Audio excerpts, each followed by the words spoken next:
Last lecture में हम लोगों ने कुछ कॉन्सेप्ट्स को कवर किए थे, जैसा कि हम लोग ग्रोथ तक, कैरेक्टरिस्टिक ऑफ लिविंग थिंग्स में ग्रोथ तक हमने देखा था कि भाई कैसे ग्रोथ होता है, सेल डिवीजन का क्या रोल है उसमें, डेवलपमेंट क्या है, ये सारी चीजें हम लोग डिस्कस किए थे। और बिफोर स्टार्टिंग वीडियोस फिर से कहूंगा, अगर आपने पहले के लेक्चर्स नहीं देखे हैं तो आप अपने प्लेलिस्ट में जाकर के इस चैनल के आप वहां पे पुराने वीडियोस को एक बार जरूर देख लेंगे। ऐसे फिर भी मैं हर लेक्चर में पुराने लेक्चर्स को ब्रीफ कर देता हूं, जो भी हम लोग अभी तक डिस्कस किए हैं एक शॉर्ट में मैं उसको बता देता हूं, लेकिन फिर भी आपको बेटर समझ में आएगा अगर आप पुराने वीडियोस को प्लेलिस्ट में देखेंगे तो, है ना। अभी तक हम लोगों ने जो कुछ डिस्कस किया था कैरेक्टरिस्टिक ऑफ लिविंग थिंग्स में,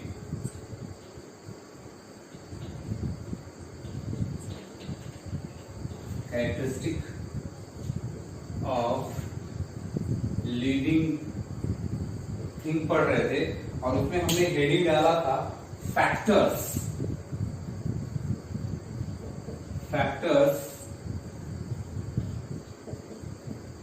supporting living things, factors supporting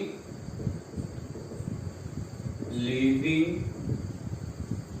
things, जिसमें हमने देखा था कि भाई सबसे पहला जो पार्ट था वो सबसे फर्स्ट पार्ट में देखा था कि अगर कोई सेल डिवीजन कर रहा है, अगर सेल डिवीजन हो रहा है तब जाकर के हम कहेंगे कि वो लिविंग है। और अगर सेल डिवीजन होगा तो सेल नंबर में इंक्रीज होगा, सेल नंबर में इंक्रीज होगा, cell number increases when the rate of cell division increases or when the frequency of cell division increases or when the number of cell division increases।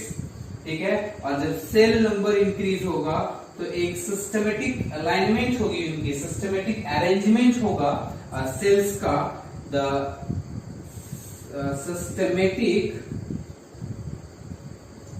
systematic arrangement of cells occurs, systematic arrangement of cells occurs। और जब systematic arrangement of sales होंगे तब कहीं ना कहीं जाकर के further ये ग्रोथ को सपोर्ट करेगा, ये ग्रोथ को सपोर्ट करेगा। मतलब जब अरेंजमेंट होगा तो क्या होगा भाई, ग्रोथ होगा, और ग्रोथ होगा तब जाकर डेवलपमेंट होगा, है ना। तो अभी तक हम लोगों ने ये कुछ फैक्टर्स को डिस्कस किए थे कि सेल डिवीजन जब हुआ तो सेल के नंबर इंक्रीज करेंगे, सेल के नंबर इंक्रीज होंगे तो इनका एक सिस्टमेटिक अरेंजमेंट होगा, और जब सिस्टमेटिक अरेंजमेंट होगा तब उसमें ग्रोथ होगा और डेवलपमेंट होगा।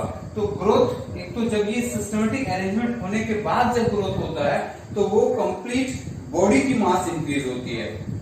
लेकिन जब एक पर्टिकुलर सेल, जैसे मान लीजिए एक छोटा सेल है, ये आगे बढ़ता है तो थोड़ा बड़ा हुआ, फिर और बड़ा हुआ, तो ये भी एक ग्रोथ है, ये भी एक ग्रोथ है, इंक्रीज होती जा रही है, इसकी वॉल्यूम इंक्रीज हो रही है सेल की, सेल के अंदर की जो कंटेंट है, जो साइटोप्लाज्म है, the materials which is being acquired by the cells also keep on increasing due to the factor growth।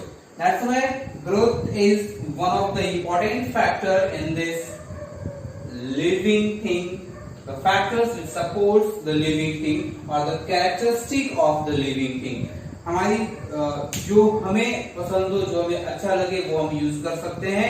ये कहीं जरूरी नहीं है कि हम इसको कैरेक्टरिस्टिक ही कहें या फैक्टर्स ही कहें। कैरेक्टरिस्टिक अगर कोई पूछता है तो हम ये कह सकते हैं सेल डिवीजन करता है एक लिविंग सेल, उसमें ग्रोथ होता है, उसमें डेवलपमेंट होता है, और भी आगे की चीजें हम लोग डिस्कस करेंगे, जैसे रेस्पिरेशन हम लोग डिस्कस करेंगे, उसमें मेटाबॉलिज्म होता है ये हम डिस्कस करेंगे, उसमें मूवमेंट एंड लोकोमोशन होता है ये हम डिस्कस करेंगे। तो आपको और बेटर वे में सारी चीजें समझ में आ जाएंगी, है ना, कि ग्रोथ, सेल डिवीजन, डेवलपमेंट, सारी चीजें तभी होगी ना जब एनर्जी मिलेगी। जब हम खाना खाते हैं तभी हम ताकत वाले फील करते हैं, हमारे पास ताकत है, हम कर सकते हैं, हमारा ब्रेन प्रॉपर फंक्शन करता है, हमारी बॉडी फंक्शन करती है।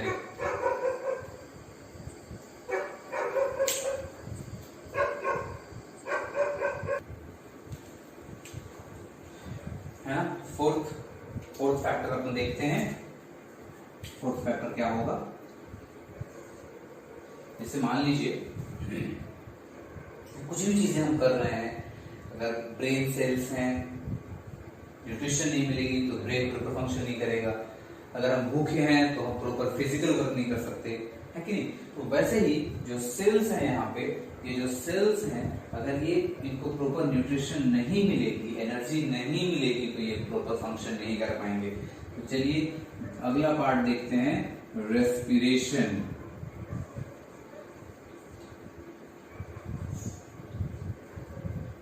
रेस्पिरेशन क्या है भाई, किसको कहेंगे respiration?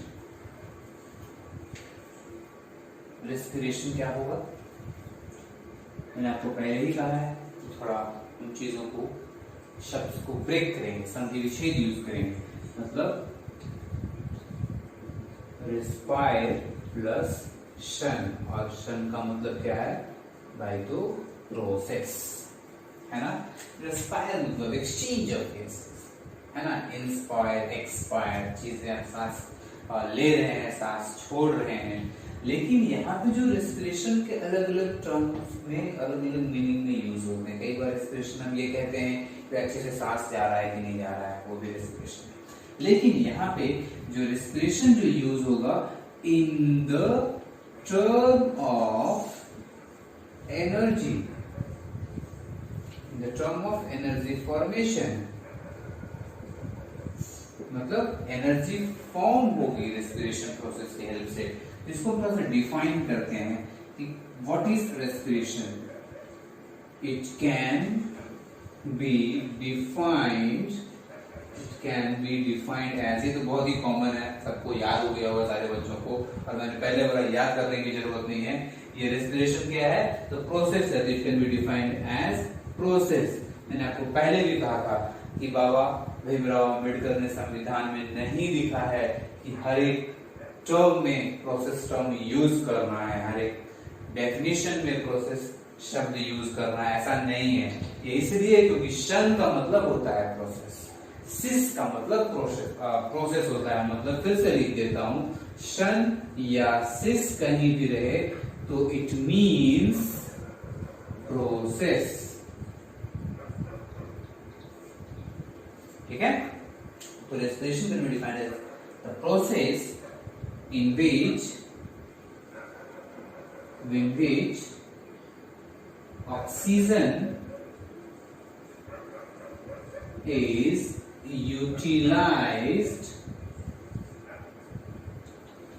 is utilized, for breaking down of complex molecule into their respective smaller form। तो सर यहाँ पे कहीं भी तो नहीं पता चल रहा है कि भाई एनर्जी आ रही है। तो जब कॉम्प्लेक्स मॉलिक्यूल जब ब्रेक होगा और इनटू स्मॉलर फॉर्म में, तब जाकर के एनर्जी लिबरेट होगी। It can be defined as a process in which oxygen is utilised for breaking down of complex molecule into their respective simpler form.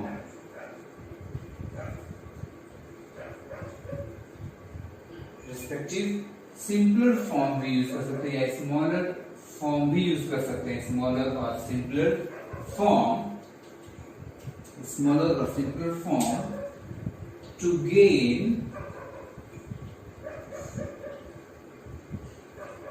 Energy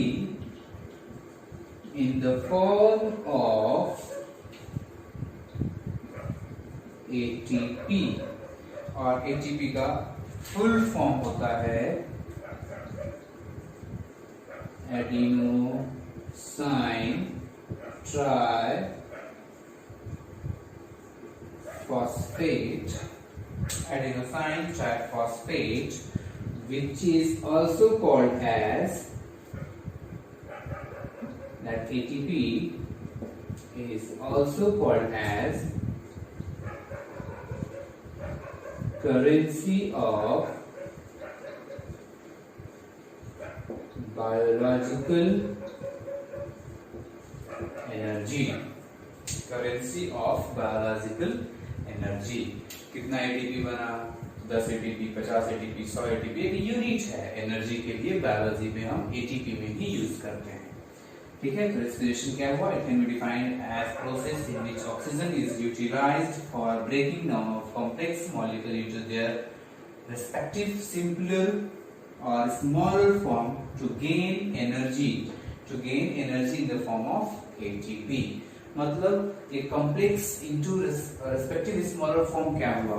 as per example लेते हैं, एक process है glycolysis.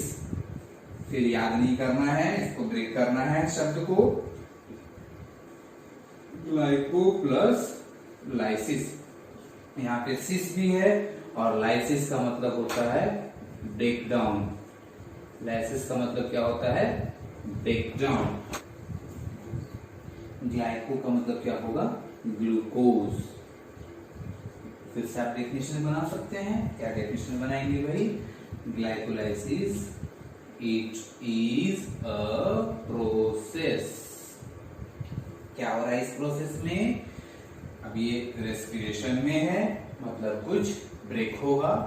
Process in which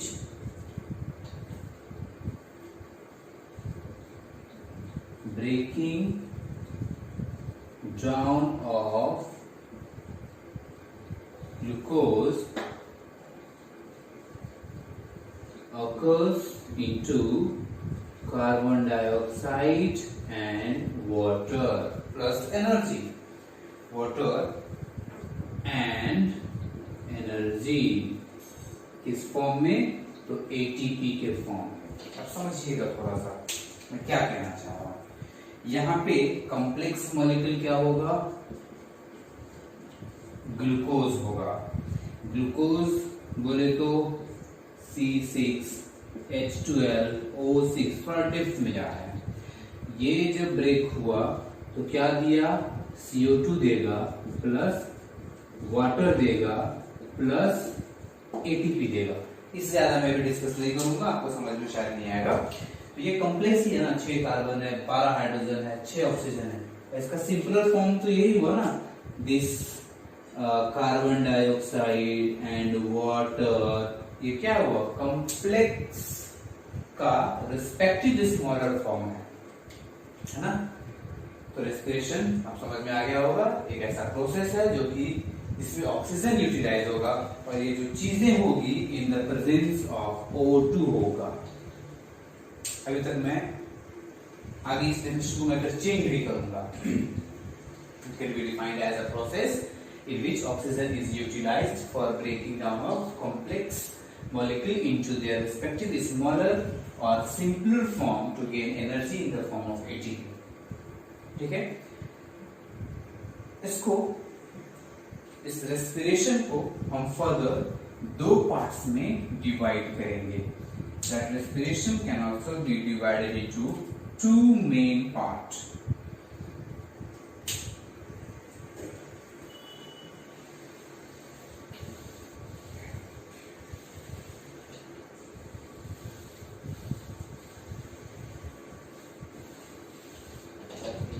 Respiration is further of 2 types. One is called as aerobic respiration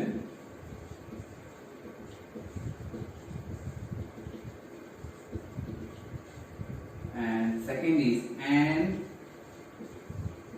anaerobic respiration, and the basis of classification is on the basis of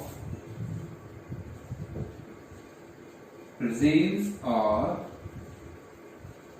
absence of oxygen. ये लीजिए बात फंस गई अभी। पहले हमने respiration को define किया था कि एक ऐसा प्रोसेस है जो ऑक्सीजन, जिसमें ऑक्सीजन यूटिलाइज होगा, कॉम्प्लेक्स मॉलिक्यूल उसके स्मॉलर या सिंपलर मॉलिक्यूल में ब्रेक होंगे और एनर्जी फॉर्म करेंगे, है ना। और यहाँ पे ऑक्सीजन अगर प्रेजेंट है या नहीं है, इसके बेसिस पे रेस्पिरेशन के दो पार्ट हो गए। मतलब एक और थोड़ा सा सिंपल ट्विस्ट है कि सीधी बात है, रेस्पिरेशन में breaking down of food material. एक और डेफिनेशन में लिख देता हूं रेस्पिरेशन का, क्या लिख सकते हैं? Breaking down of food material, breaking down of food material for the sake of energy, that can be also called as respiration। हो गया ना सिंपल। तो ये एरोबिक है मतलब in the presence of oxygen होगा। एज फॉर एग्जाम्पल ग्लाइकोलाइसिस जो है विदाउट ऑक्सीजन नहीं हो पाएगा। और एनारोबिक क्या होगा? In the absence of oxygen, as for example fermentation. देखिएगा बेटा, यहाँ पे सिस है मतलब glycolysis is also a kind of process. यहाँ पे शन है मतलब fermentation is also a kind of process. तो अगर रेस्पिरेशन जो है in the presence of oxygen हो रहा है तो वो क्या होगा? एरोबिक रेस्पिरेशन होगा। और अगर इन द एब्सेंस ऑफ ऑक्सीजन हो रहा है तो वो क्या होगा? एरोबिक रेस्पिरेशन होगा। तो वैसे ऑर्गेनिज्म जो एरोबिक रेस्पिरेशन करेंगे उनको एरोबिक, उसके बेसिस पे और भी ऑब्लिगेट एरोब्स, फैकल्टेटिव एरोब्स उनको बोला जाएगा, ऑब्लिगेट एनाएरोब्स, फैकल्टेटिव एनाएरोब्स। तो इसके बेसिस पे आगे और ऑर्गेनिजम्स के भी क्लासिफिकेशंस होंगे, वो हम लोग आगे इन फ्यूचर देखेंगे, इन फ्यूचर लेक्चर्स में इसको पढ़ेंगे। ठीक है, तो मेरे को लगता है शायद यहाँ तक आपको समझ में आ गया होगा। एक और पार्ट में डिस्कस कर देता हूं, एक और पार्ट डिस्कस करते हैं इसका। एक और फैक्टर जो कि लिविंग को सपोर्ट करेगा, मूवमेंट एंड लोकोमोशन। अब ये क्या है भाई? What is movement and locomotion? मान लीजिए अभी लॉकडाउन है, कोरोना के टाइम पे हमने क्या किया? एक चेयर लाए, रोड पे चौक पे ला करके चेयर ला करके बैठ गए उस पे। पुलिस की पेट्रोलिंग आई, हम क्या करेंगे? भागेंगे, क्योंकि अगर नहीं भागेंगे तो पुलिस मार के सुजा डालेगी है कि नहीं? तो इसके लिए अपन भागेंगे, तो चेयर वहीं छोड़ के भाग जाएंगे। तो हम तो भाग गए, मतलब हमारे लिम्स में मूवमेंट हुआ। मूवमेंट समझिएगा क्या है? मैं ये हाथ हिला रहा हूं मतलब ये मूवमेंट है। और यही मूवमेंट जो है ये लोकोमोशन को सपोर्ट करती है। हमारे लिम्स में मूवमेंट हुआ तो हम चौक से अपने घर में भाग के आ गए, लेकिन चेयर तो वही रह गया, मतलब चेयर नॉन लिविंग है और हम लिविंग है। और अगर वो चेयर भी हमारे पीछे पीछे भाग के आ जाए तो उसको भी लिविंग कह देंगे, क्योंकि भाई यहाँ मूवमेंट हो रहा है ना। तो मूवमेंट के बिना लोकोमोशन नहीं होगा, इसको आप नोट करके लिख लीजिए।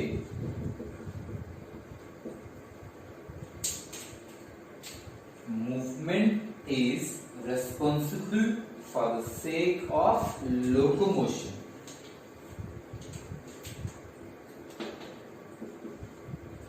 और movement is required for locomotion. Movement is required for locomotion.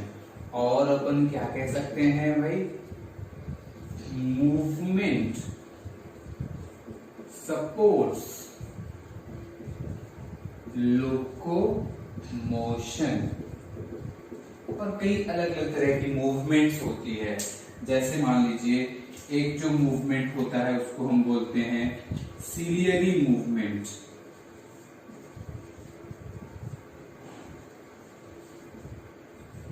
फिर से शब्द को समझिएगा, सीलियरी मतलब यहाँ पे सीलिया टर्म यूज हुआ है।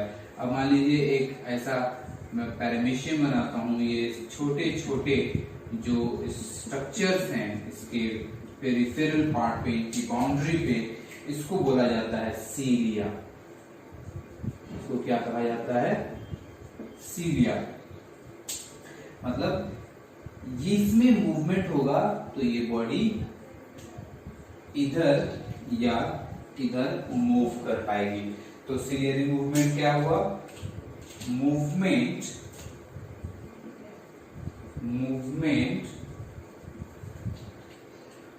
which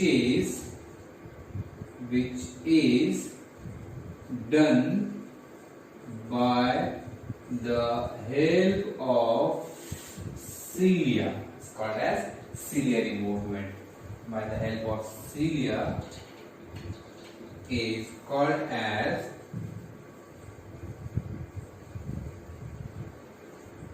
ciliary movement. दूसरी एक और कैटेगरी होती है, उसको बोलेंगे फ्लैजलर मूवमेंट।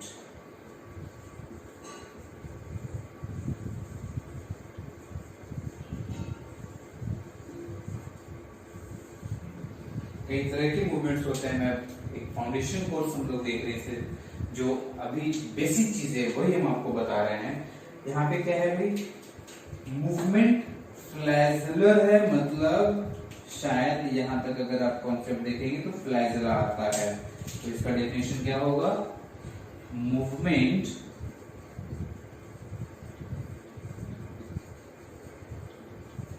which is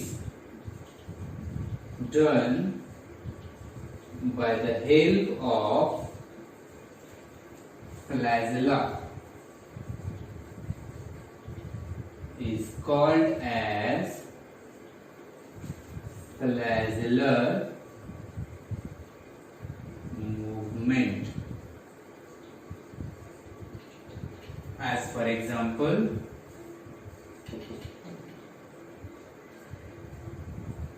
ये स्पर्म सेल है। इस स्पर्म सेल में ये जो स्ट्रक्चर है, इसको बोलते हैं फ्लैजेला। इसको क्या बोलते हैं, फ्लैजेला। तो इसकी वजह से ये मूव कर पाएगा, तो इसको बोला जाएगा फ्लैजेलर मूवमेंट।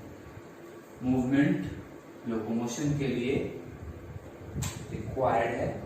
लोकोमोशन का मतलब चेंज इन प्लेस, जहां से जो डिस्प्लेसमेंट हो जाए, चेंज इन प्लेस हो जाए, वो लोकोमोशन है। सीलियरी मूवमेंट जो with the help of cilia हो। As for example in case of paramecium, in case of paramecium, okay, flagellar movement